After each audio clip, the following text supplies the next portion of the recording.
Hey guys, so today we're going to be looking at more creepy stories. Yeah, let's just get right into the video. I was outside playing with friends one afternoon. We were around 9 or 10.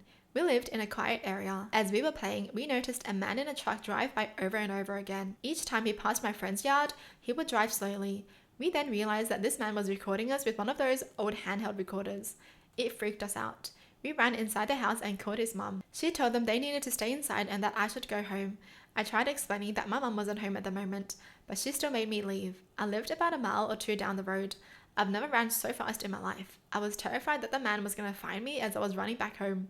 When my mum found out what happened, she was super pissed off my friend's mum hadn't allowed me to stay at their house until she could come pick me up. What? Why didn't their friend's mum let him in? She was like, you can go outside, get kidnapped, bye. Hello? Excuse me? What the heck? She didn't even care about this kid's safety at all. I think the mum was a red flag. Who cares about the guy driving around with a recorder? That mum is a red flag. Seriously? I'd been living in my first apartment alone for maybe 2 weeks. It was a basement apartment, which meant cheap, and the windows were right at ground level so you could see legs and shoes walk by. There were 2 bedrooms. I slept in one with the blinds closed, but the other room's window had some water damage, so I kept the blinds all the way up to let it dry out before maintenance came. That room had nothing in it but spare boxes from moving in. One night, I was asleep and then suddenly completely awake and alert. Every fiber of my being suddenly on edge. I looked at my phone and saw it was around 4 a.m. I lay in bed for a minute before I turned towards my closed window and saw it.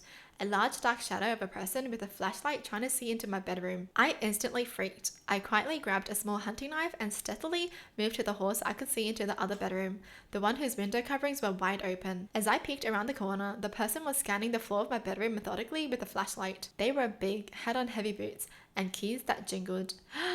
At this point, as a single girl alone in a shitty apartment, I thought this was it. I was 100% prepared to take my little hunting knife and fight this guy. My adrenaline was sky high.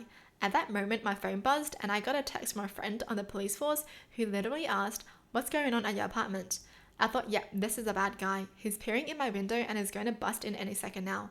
But then he went away. I didn't hear from my police friend after I texted him back. I decided to go lie down on my bed and just wait to see what happened next. Not 5 minutes after lying down, someone knocked on my door with incredible force. The panic mounted again. Now, I have no peephole, no safety chain, just a deadbolt. At the top of my voice, in case it's a murderer, I want to wake people up. I yell, "Who is it?" I hear a meek voice reply that it's the police. My first thought is now that is a clever plan to get a girl to open her apartment door. I stood there silently before I heard the voice say again that I wasn't in trouble. I opened the door a smidgen, ready to slam it, to see 2 cops.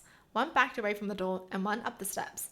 They must have seen my tiny little knife or something. They proceeded to apologize for scaring me. They were the ones looking in my windows. I yelled at them and possibly cried a little. The adrenaline finally broke. I got the whole story from my friend the next day. Turns out a fellow resident of the apartment complex had gotten drunk, lost his keys, and broken into his own apartment to go to bed. They thought it was mine and were confused by the lack of broken windows. I was terrified at the time, but it's a good story now. Are you kidding me? She literally thought she was gonna die, okay? Someone was gonna break in, rob her place, kidnap her. She thought she was gonna die. And all she gets is, "Oh, sorry. Sorry about that." Are you kidding me? What? That's crazy. And you often hear stories about cops like entering the wrong house, the wrong room, and they end up hurting someone because they entered the wrong house. That's a bit crazy. I mean, surely they should double check to see like which one is the right house, which one is the right room kind of thing. I can't believe she opened the door before confirming that there were cops. She could have called and asked if they had any cops sent to her apartment just to be safe. But she opened the door. Girl! I was around 11 years old and I woke up in the middle of the night to a man straddled on top of me with his hand over my mouth and nose. He told me to roll over and not scream. I rolled onto the floor and tried to scream bloody murder. I say tried because when you're truly terrified, it can take a second to find your voice. My mom heard me screaming and came in and fought with the guy. He was at least 6 foot. She was 5'3", and scared him enough with the fighting and screaming that he took off out the window he had come in through. Never did catch him. She almost got kidnapped. Lock your windows, people. That is so scary. Thank goodness for the mum. And thank goodness she did scream. Oh, I swear, So scary. When I was a kid and lived in my old apartment, my mum befriended the downstairs neighbor and would often invite her over for coffee and tea because she was always so lonely. A few weeks went by without hearing from her, so we both go downstairs and knock on the door. It was like a movie where when you knock on the door, slowly crept open as if it had been this way for a while. We walked inside and found her in the bathtub covered in blood, and the smell was disgusting. Apparently the lady's girlfriend left her and she couldn't handle the pain. My mom's way of comforting me was, don't worry, Mike. She was our friend, so she won't haunt us. Thanks, Mom. Ah!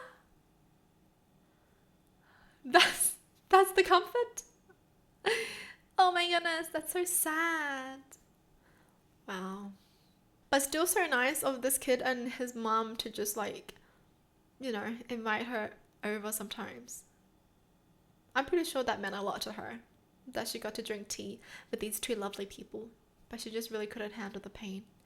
That's so sad. I was living in my car for a few months. I would just drive out of town and park off the side of the road on logging roads or whatever to sleep.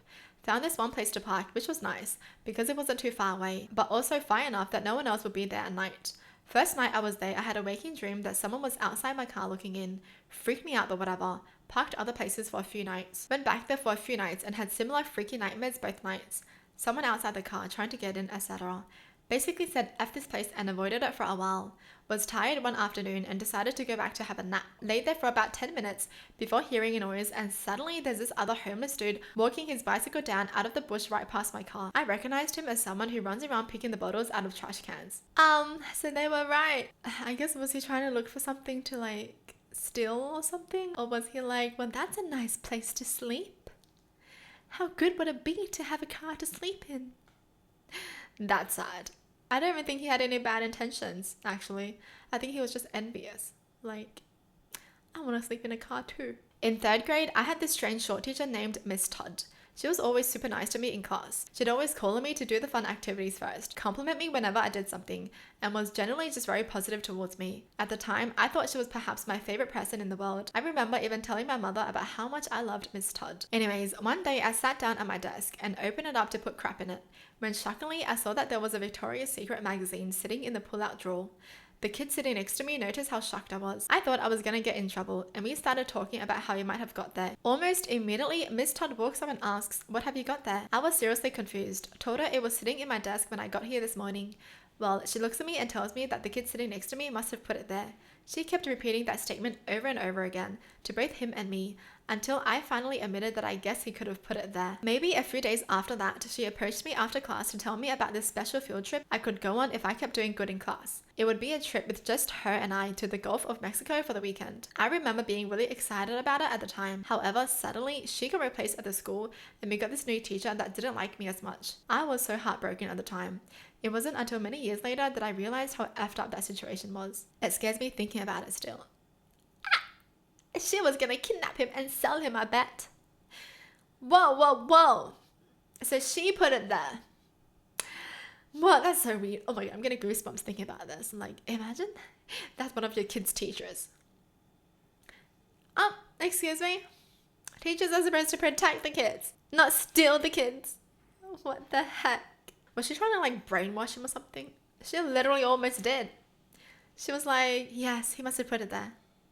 He must have put it there. He must have put it there. Until he said, I guess he must have put it there.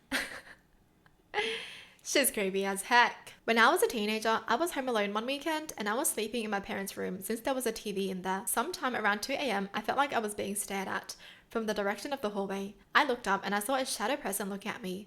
It was weird because it was a pure man-shaped black mass and I could see him in the dark hallway. I'm guessing light from the TV helped. I sat up and stared back, but I was terrified.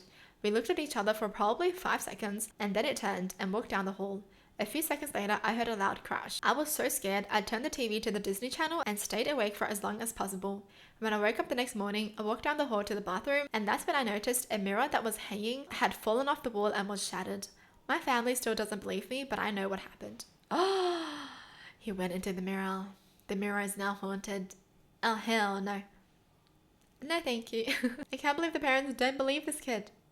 I'll feel so betrayed. What do you mean you don't believe me? The mirror is haunted. They better have chucked that mirror out as soon as possible. Well, that's it for the video. Hope you guys enjoyed. Tell me in the comments down below what your thoughts are. And as always, thanks for watching. Hope you guys liked it, and I'll see you guys next time. Bye!